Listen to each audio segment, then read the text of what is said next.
Hey guys, we're going to be upgrading the reverse lights on this 2016 Honda Accord Sport, and they're really easy to change. Maybe you want a modern looking reverse light, just want to upgrade all your lights. Auxito's got you covered.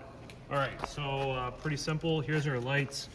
These are going to be a 912 or a 921 replacement bulb, and fully LED. They're pretty sick. They're actually just like printed on a circuit board. They got a little heat sink in the middle of them. Pretty nice.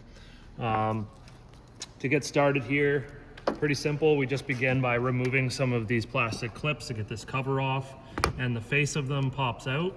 You can see how I've used this trim tool to get in, and you just pop those off. So let's remove a couple of these to gain access to the bulb that we want to get to. So we'll take 3 of them off. We can then just sort of pull this cover down and out of the way. This green and gray connector is going to be the bulb you want. You just turn that counterclockwise, it unlocks and pulls out. Simply grab the bulb and pull it straight out. Be careful you don't burn yourself if it's been on for a while. Then just simply grab the bulb, stick this in here. It should just slide into place.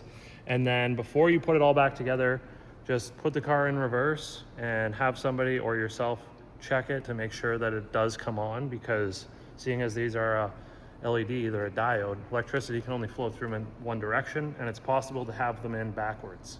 If they don't come on, just pull them out and flip them around and stick them back in, and then check to make sure they do come on before we continue.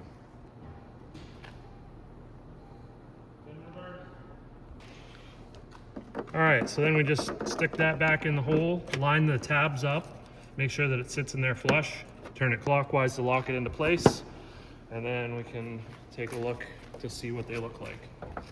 You can see how nice those actually look compared to the regular incandescent bulbs that are normally in there. So if you're looking for like a super clean modern look on your car, check the link in the description. We've also got a code in there if you're looking to save some money. Any questions, throw them in the comments. Hopefully this video was a help. Give the video a thumbs up. Don't forget to like, comment, subscribe, and we'll see you in the next one. All right, so don't forget, we've got to just pin this cover back up. So stick that in there, push that in until it locks, do the rest of them, and then that's pretty much it.